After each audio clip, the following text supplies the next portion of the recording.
Reporting today that the president has lost interest in passing gun control measures in the wake of the mass shootings down there earlier this month. According to the White House official, quote, this is from the White House, he started to move on. If we're up to the president, he'd do background checks today, but that's not how it works. And he loses patience quickly. That's somebody speaking for the president. Here's what the president himself had to say about background checks today. We have very, very strong background checks right now.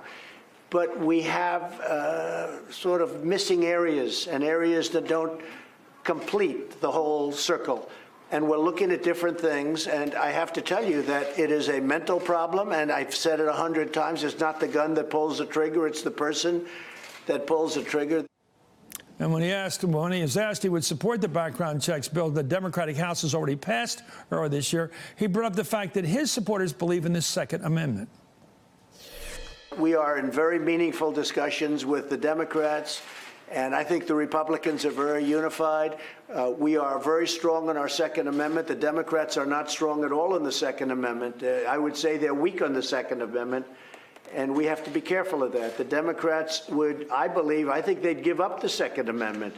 And the people that a lot of the people that put me where I am are strong believers in the Second Amendment, and I am also.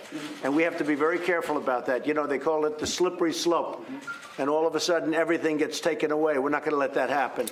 Slippery slope is, of course, an often repeated NRA talking point to explain why no gun control measures ever get accepted by them.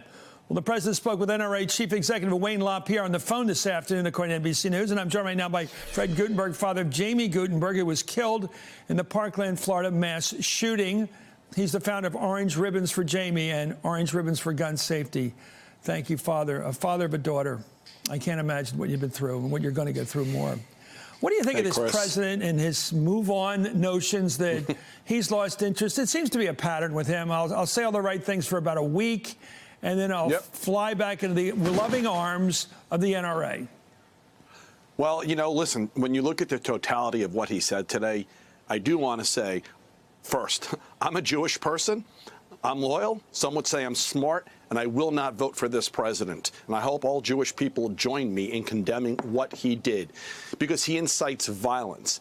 And what he did today with his arguments against gun safety, that's who he is. He's a liar, okay? When America was at its weakest, he said, I'm listening, I hear you, I'm going to work with you. But give it a week or two, and he moves on. He did the same thing after Parkland. It's who he is. He's a liar. He can't be taken seriously. It is the reason why this current occupant of the White House cannot be dealt with on serious issues. We need to focus on McConnell. If we want to get anything done on this issue, put the pressure on McConnell. The current occupant of the White House is essentially irrelevant. Well, according to Daily Beast, right, the president has promised to tackle background checks before only to drop the idea once the mass shooting that precipitated his apparent interest faded from the news cycle. Here's what he told parents of the Parkland victims a week after that horrible shooting down there. We're going to do something about this horrible situation that's going on. And we're going to all figure it out together. So I want to listen, and then after I listen, we're going to get things done. Mr. Guttenberg, I think of the president as a flight risk. Every time he says all the right stuff and then splits town, it's usually about a week to 10 days he figures the American front page will be on this issue. And the minute it seems to be off top of the fold front page, he goes over, and as I said, to the loving arms of Wayne LaPierre, reciting the stuff they've been putting out since dawn of mankind. The slippery slope. Like we're heading towards getting rid of guns. We got more guns than people. A lot more guns than people. We got so many semi-automatic rifles, assault rifles, you can't even deal with them anymore. Your thoughts? You call it a flight risk. I call it pathological. But that's what he is. You know, he used the one argument that drives me crazy today, and it's the slippery slope. It is the ultimate NRA talking point. And to me, slippery slope really depends on where you stand. Now, I'm going to give you my version of the slippery slope. My daughter was born in 2003. In 2004, the ban on assault weapons was lifted. In 2005, the federal government put in place a law called PLCA, which removed the ability to hold gun manufacturers accountable. And then over the years since, you've had stand your ground laws and other laws that have made it easier for those who intend to kill to have weapons, and they're doing it to the point of the slippery slope now getting to 40,000 victims a year. That's a slippery slope. Wanting to do something about it and wanting to defeat these people and wanting to get Wayne LaPierre out of the president's ear and back to the expensive ranch that the NRA was going to buy for him is simply wanting to be responsible and fix this.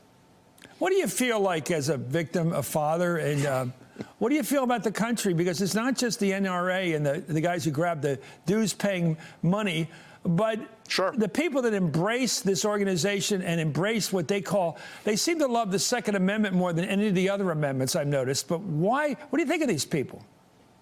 You know what? Listen, I'm a supporter of the Second Amendment. I have family members who own guns. I have friends who own guns. This is not a Second Amendment issue. Bullets don't know if you love the Second Amendment or they don't. They don't know if you're Republican or a Democrat. They just know if they hit you, they're likely to kill you. And so it's a moronic argument that is intended to keep things the way they are. And on that, there's no chance we can be okay with that. People are dying. I've said it on other interviews, but while I'm sitting here talking to you, there's someone learning they're a victim of gun violence, there's someone who just got done burying a victim of gun violence, and there's somebody planning a funeral for a victim of gun violence.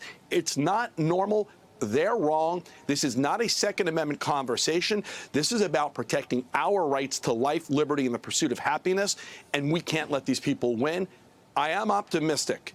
If you look at Florida, the one person who ran statewide on gun safety was Nikki Fried. She won.